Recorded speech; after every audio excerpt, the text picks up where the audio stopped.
할렐루야. 계속해서 구원론 네 번째, 하나님의 언약과 죄 네 번째 말씀을 전하도록 하겠습니다. 우리가 구원이란 말을 우리는 지금까지 이게 어쩔 수 없습니다. 이게 참 우리가 개신교가 교회 역사를 보면은 사실 그 초대교회 오순절 이후에 이 복음으로 제대로 온전케 전해진 시기가 그렇게 사실 길지가 않습니다. 그리고 천주교, 사실 국교, 우리는 기본적으로 우리가 그 밀라노 칙령이라는 어떤 사건을 통해서 콘스탄틴 황제가 기독교를 로마의 시대에 이제 공인시킨 국교화하는 그런 일들이 있었지만 우리는 그것을 굉장히 이제 긍정적으로만 보죠. 사실은 국교화되면서 어, 국교화되면서 사실은 복음이 더 급격하게 이제 타락하기 시작해서 복음이 오랜 동안 가려져 있었죠. 그러는데 이제는 이 마틴 루터 이전에 또 수많은 분들이 이 뭐가 잘못됐다, 성경에서 떠나 있다 해서 이제는 이 복음을 주장하다가 수없이 많은 분들이 이제는 종교재판에 끌려가고 이제 하나님이라는 이름으로 죽음을 당하는 그런 일들이 많이 있었습니다. 그래서 사실은 복음으로서 온전히 전해지지 못한 부분들이 많이 있습니다. 우리가 구원에 대해서 말씀을 지금 계속 전하고 있는데 특별히 구원을 우리는 죄에서의 구원이라는 그 개념만 가지고 우리가 지금까지 접근을 했습니다. 왜냐하면 우리의 지금 현실 자체가 그렇기 때문에 죄에서부터 구원은 죄에서부터 구원이다 이렇게 접근을 했는데 물론 제가 지난 말씀드린 것처럼 틀린 건 아니죠. 그 말이 왜냐하면 지금 우리가 죄 가운데 있기 때문에 죄에서 그러나 사도 바울이라는 사람을 통해 하나님이 이 구원에 대해서 밝히 드러내주기를 구원은 단지 죄에서의 구원이 아니라 하나님의 영원전부터의 약속이 성취되는 것이다. 만약에 그래서 이 죄에서부터 구원이라고 하면은 이것을 보면은 우리는 단지 구원을 죄에서의 구원이라고 할 때 하나님께 뭡니까? 죄 용서죠. 죄 용서에 초점을 맞추죠, 그죠? 근데 사실 구원파도 그렇고 이 죄사함이란 죄 용서 다른 말로 말하면 죄사함이라는 그래서 구원파의 아주 슬로건 있지 않습니까? 죄사함, 거듭남의 비밀. 죄사함과 거듭남을 하나로 보는 그것도 어떤 죄사함이요? 십자가의 예수님. 그 십자가에서 주님이 행하신 오직 그 하나를 가지고서 거기에 초점을 맞춰서 그렇게 말을 합니다. 그러나 이 죄에서의 구원도 존 웨슬레 목사님 얘기가 아니죠. 성경 얘기죠. 믿음으로 말미암아 구원을 받는다고 할 때 거기다 표현을 그렇게 하고 있죠. 죄의 책임, 죄에 대한 책임에서의 구원. 그걸 죄사함이라고 같이 봐도 되죠. 죄의 책임에서의 구원. 그러나 죄의 책임에서의 구원뿐만 아니라 죄의 세력에서의 구원이라고 하죠. 죄의 세력. 그러면서 어디까지 갑니까? 하나님께로부터 난 자는 거기서 그분이 하나님께로 태어나는 그런 사실은 오늘 목사님들이 설교를 할 때 이 거듭남이라는 부분을 잘 안 찾아요. 얘기를 안 하잖아요. 잘. 그러잖아요. 거듭남이라는 부분은.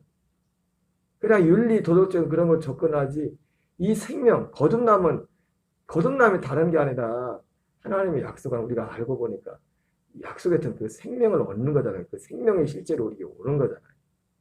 그게 구원인데. 그래서 이것을 이 약속을 알지 못하면 그래서 우리가 구원받는 것도 또 어떻게 생각하느냐. 우리가 아담과 하와가 죄를 지은 거를 뭐라 합니까? 신라곤이라고 하죠. 그죠?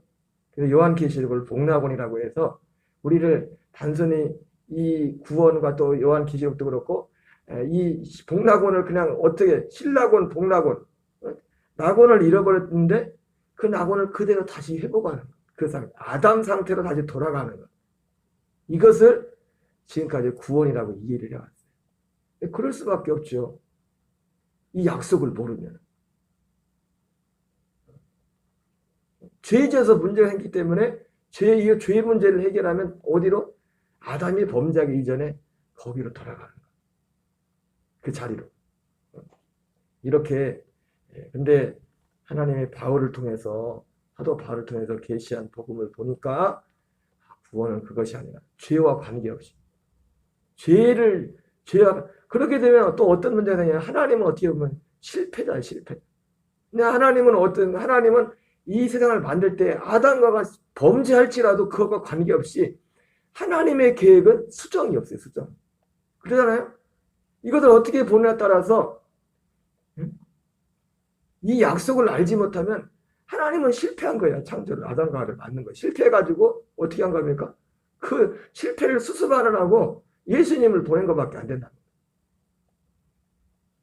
하나님은 실패자가 아닙니다. 그러나 하나님은 실패자가 아니라 아담이 선악과를 먹지 않고 생명과를 선택했다면 어떻게 될지 모르겠지만 그 결과와 관계없이 그 아담이 어떻게 그것에 관계없이 하나님은 그것과 관계없이 아담을 이 땅에 보낼 때 하나님이 영원전부터의 그 약속을 가지고 있었던 겁니다. 하나님의 실패자가 아니에요. 하나님의 계획. 하나님의 계획은 변함이 없습니다. 우리 창세전에 그리스도 안에 쓴 우리 영들을 하나님의 아들들 되게 하는, 아들들 되게 하기 위해서 우리의 육신의 몸이 필요했던 거예요. 그래서 이 구원의 문제에 있어서 이것을 죄에서의 구원이다. 우리 보통 여기까지만 생각하고 있었지만 죄에서의 구원이라는 말도 틀린 건 아닙니다. 왜냐하면 현실이 우리가 죄 가운데 빠졌기 때문에 죄 아래. 그러나 이 구원을 엄밀한 의미에서 죄에서의 구원이 아니라 하나님의 약속의 성취라. 이 약속을 알아야 구원의 실체가 명확해야 된다. 구원의 실체가. 구원이 뭔가요? 그래서 이 약속을 변함이 없는데 그 중간에 인간의 범죄이기 때문에 제사함이 필요했던 겁니다. 그래서 뒤에도 나오지만은 그 아담과 하가 범죄한 이후에 하나님 천사를 통해서 아담과 하를 쫓아내고 그 생명나무를 지키게 되고 건드리지도 못하게 돼요. 왜? 죄 가운데서 그걸 먹어버리면 안 되거든. 죄 가운데서. 우리가 영원히 영생을 산다는 것은 그냥 시간적으로 영원히 산다는 게 아니라 그 생명의 상태를 말하는 거예요. 우리가 하나님 아들의 그 생명. 그 생명이 없이 영원히 살면 어디서 영원히 삽니까? 지옥밖에 없죠. 지옥밖에.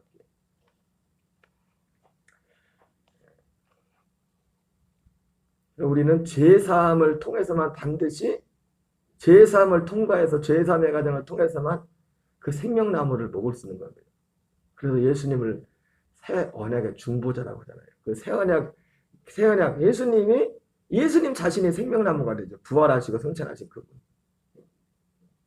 예수님 육체로 오신 예수님이 생명이 되는 게 아니라 그 예수님 육체로 오신 것은 이 새 언약, 우리에게 생명을 주기 위한 어떤 하나의 중보적인 역할로서 예수님이 육체로 오셔서 십자가에 죽으신 거예요. 그 과정은 반드시 필요합니다. 왜 그 과정을 거치지 않으면 생명나무를 먹을 수가 없어요. 생명을 얻을 수가 없다고. 왜 죄에 범죄한 아담과 하와를 쫓아내고 천사들로 하여금 생명나무를 지키어 건드리지 못했던 것처럼 죄인 그 생명을 얻을 수가 없어요. 약속. 그 과정에서. 오늘은 이 부분을 그냥 빨리 읽고 지나가겠어요. 지나가 읽었지만 우리 하나님의 언약에 대해서 다들 익숙한 부분들이 많기 때문에 같이 읽겠습니다. 자, 안 바꿔야 돼.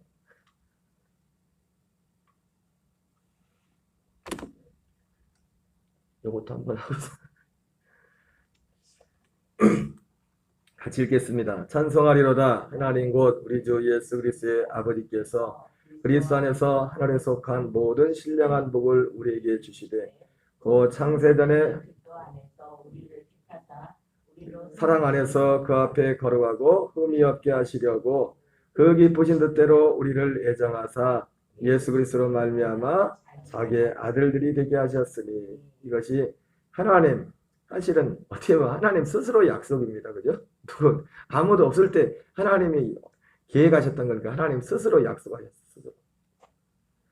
이사야 63장 10절 여호와께서 그에게 상함을 받게 하시기를 원하사 질고를 당하게 하셨은즉 그의 영혼을 석권제물로 드리기에 이르며 그가 씨를 보게 되며 그의 날은 길 것이요 또 그의 손으로 여호와께서 기뻐하시는 뜻을 성취하리로다. 예. 어제 말씀드렸죠. 씨를 예수님이 씨가 되는 겁니다. 씨. 그래서 예수가 그리스도가 됨이 복음이라는 게 제가 그걸 말씀드렸잖아요. 왜 예수 그리스도면 그리스도지 무슨 예수님이 그리스도라는 게 복음이지 무슨 예수가 그리스도가 되시 복음이냐. 예수님이 그리스도가 되지 않으면 우리에게 복음이 이루어질 수가 없어요. 육체로 오신 예수님으로는 하나님의 이 약속과 무관하다고. 이 약속을 이루는 과정에 있어서 예수님이 우리의 몸을 입어야 될 분명한 왜 죄사함의 문제 때문에.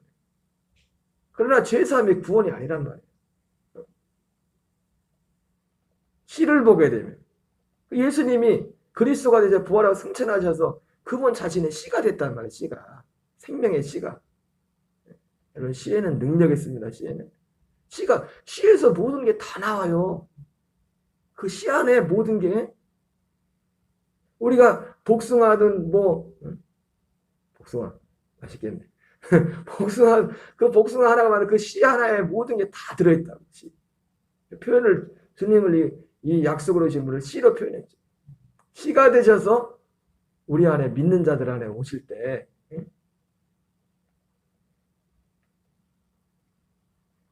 여호와께서 기뻐하신 뜻을 성취하리로다. 뒤에 보면 나오지만 여러분 사라에게도 되게 돌아오래 아들이 있을 것이다 말씀했지만 엄밀히 말하면 육신적으로도 어떻습니까? 씨가 그에게 들어간 거죠. 사라에게 씨가. 10달 동안 처음에 씨가 10달 동안 그 안에 자라가지고 생명으로 태어난 거잖아요. 그 씨가 떨어지는 순간 사실은 생명이 된 거지. 작은 생명이 된 거죠. 씨를 보게 되며 그의 날은 길 것이요 여호와께서 기뻐하시는 뜻을 성취하리로다.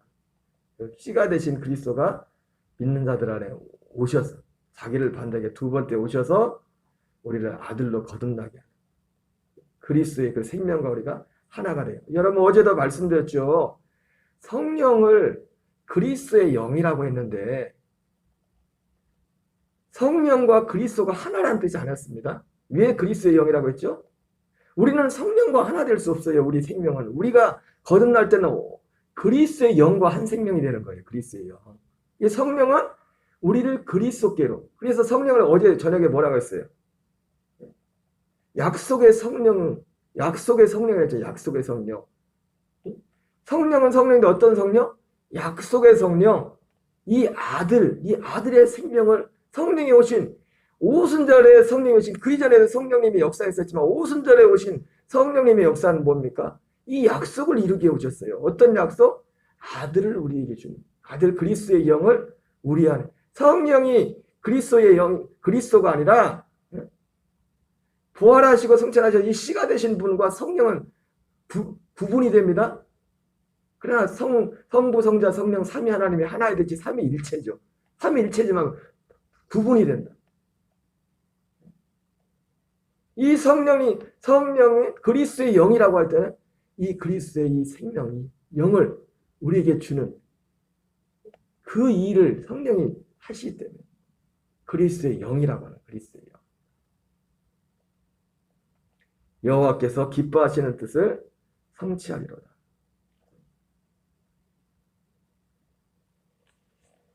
디도서 1장 1절 3절 읽겠습니다. 시작. 하나님의 종이요 예수 그리스도의 사도인 바울이 사도된 것은 하나님이 택하신 자들의 믿음과 경건함에 속한 진리의 지식과 영생의 소망을 위함이라. 이 영생은 거짓이 없으신 하나님이 영원전부터 약속하시는 것인데 그러죠? 이 영생. 구원이 뭐냐면 영생입니다. 구원은 영생. 근데 영생인데 뭐라고요? 영원전부터 약속한 거예요. 아담과 하와가 범죄하기 이전에 있었던 약속이에요. 약속. 그리고 실제로 아담과 하와도 이 땅에 왔을 때 이 약속을 가지고 온 것입니다. 창세기 2장 9절 읽겠습니다. 시작. 여 하나님이 그 땅에서 보시기에 아름답고 먹기에 좋은 나무가 나게 하시니 동산 가운데는 생명나무와 선악을 알게 하는 나무도 있더라. 예. 여러분 마찬가지입니다. 지금도 우리 앞에는 생명나무와 선악과가 같이 있습니다. 예. 하나님이 우리를 생명을 얻게 하는데 아담과 하와가 범죄했지만 지금도 마찬가지입니다. 생명나무와 선악과를 놓고서 우리에게 선택을 합니다. 선택.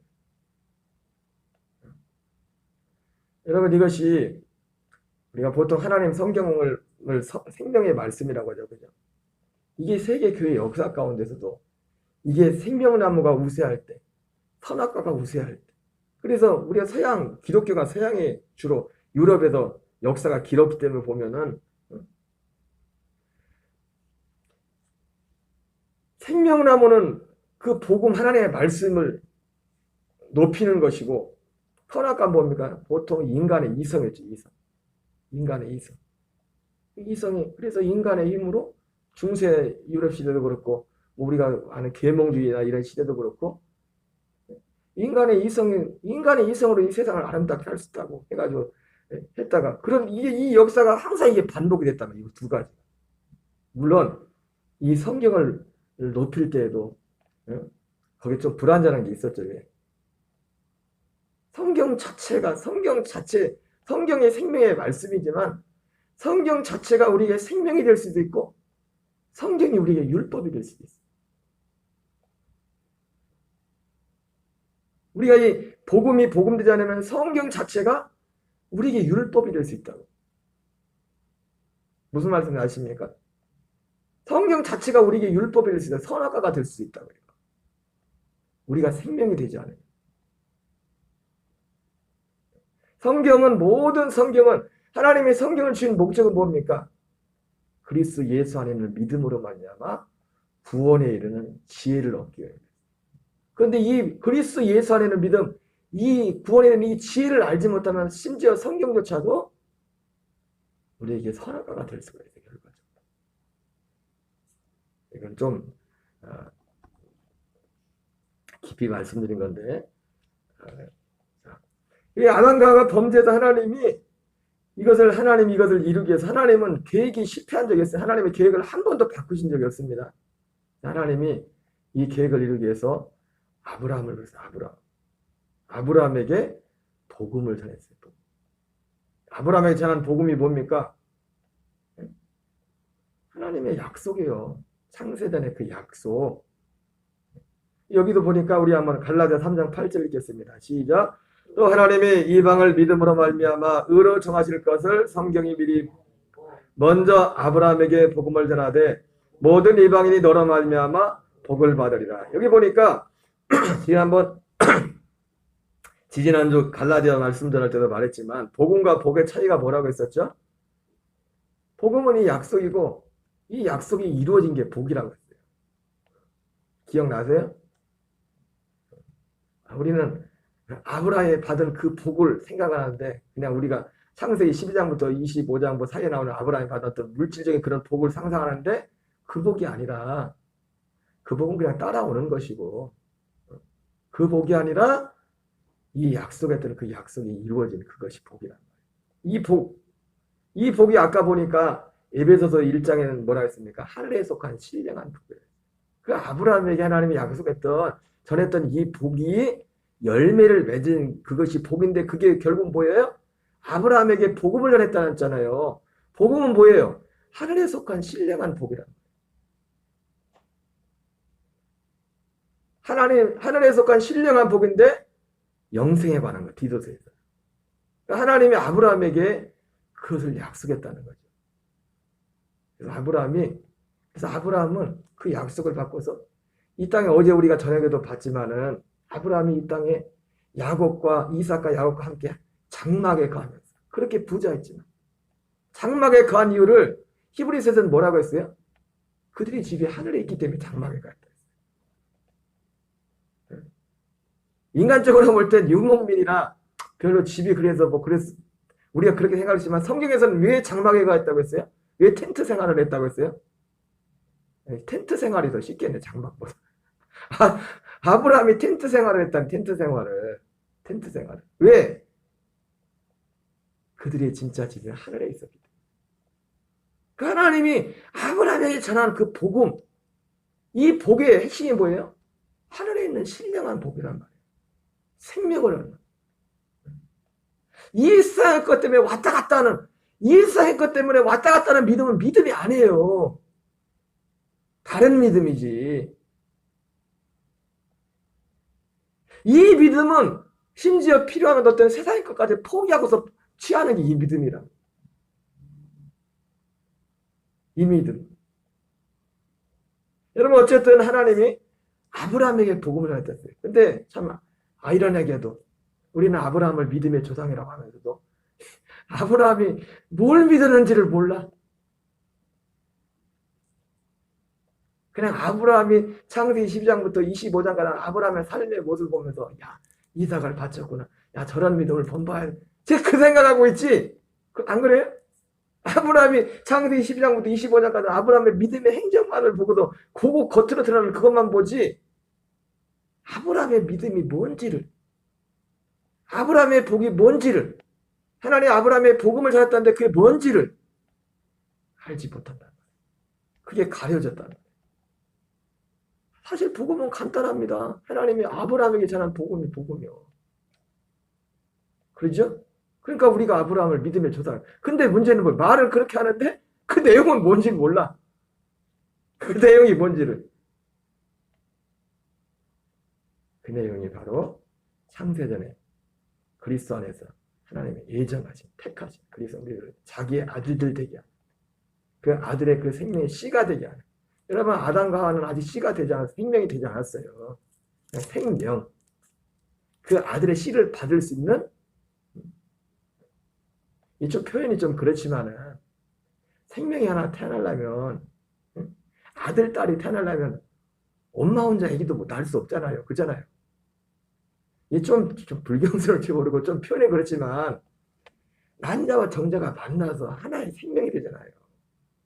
그러니까 하나님이 자기 아들들 되게 하는데 아들의 그 생명과 이 생명이 하나가 되어서 자기 아들들로. 그래서 히브리서는 뭐라고 합니까? 제 얘기가 아니라 거룩하게 하는 자와 거룩하게 하심을 입은 자가 한 근원에서 한 뿌리에서 난지라. 그리고 우리를 형제라 부르기를, 거듭난 이 약속이 이루어진 자를 형제라 부르기를 부끄러워하지 않는다. 그렇게 말해요. 하나님의 계획이 그거였단 말이에요. 오늘 여기까지만 하겠습니다. 다시 다 뒷부분도 아는 내용인데, 바로 그래서 이 하나님의 아브라함에게 전한 복음, 아브라함으로 말미암아 모든 이방이 복을 받을 것이다. 모든 이방이 왜 아브라함이 믿은 이 믿음을 통해서 아브라함이 전한 이 복음의 결과가, 약속이 뭐예요? 너 안에 아들이 있을 것이라는 거라는 겁니다. 아들의 생명으로 거듭나서 그 생명으로 사는 거란 말이에요. 육신의 정욕, 안목의 정욕, 이생의 자랑을 이기고 하나님의 아들로서 사는 그 복. 이걸 아브라함에게 줬기 때문에 이방인들이 아브라함을 통해서 이 복을 전달받아서 아브라함이 먼저 1차적으로 아브라함이 이 복을 받고, 그리고 이걸 아브라함에게 전달한 이 복음을 전달받은 사람들이 이 동일한 복을 이방인들도 받게 하기 위함이라는 겁니다. 우리가 생각하는 창세기 12장에 나오는 여러분 그것도 얼마든지 그것도 필요 없다는 게 아닙니다. 하나님이 필요했다 그걸 줄 수 있어요. 그러나 그거는 이스마엘에게도 하나님이 약속한 거예요. 그거는. 에서에게도 그 약속은 있었다고. 지금 지난번 왔지만 지금 기름값이 얼마나 비싸요. 계속 기름값 올라가는데 이스마엘 후손들만 재미 보고 있다고 지금. 그 약속은 이스마엘한테도 줬다니까. 에서한테도 주고. 물론 이제는 이 약속이 무슬림이나 유대인이나 모든 사람들에게, 그리스도를 믿는 모든 자들에게 다 열려있죠. 그죠? 이 약속. 여러분 이것이 곧 복음입니다. 이 약속에 우리 하나님의 은혜를 더 충만히 부어주셔서, 성령의 충만한 능력을 부어주셔서 하나님 이 생명으로 나오는 자들이 나와 생명 없고 이 생명의 능력으로 사는 사람들이 더 드러날 수 있도록 더 간절히 기도될 줄 믿습니다. 우리 주기도문으로 마치겠습니다. 하늘에 계신 우리 아버지여, 이름이 거룩히 여김을 받으시오며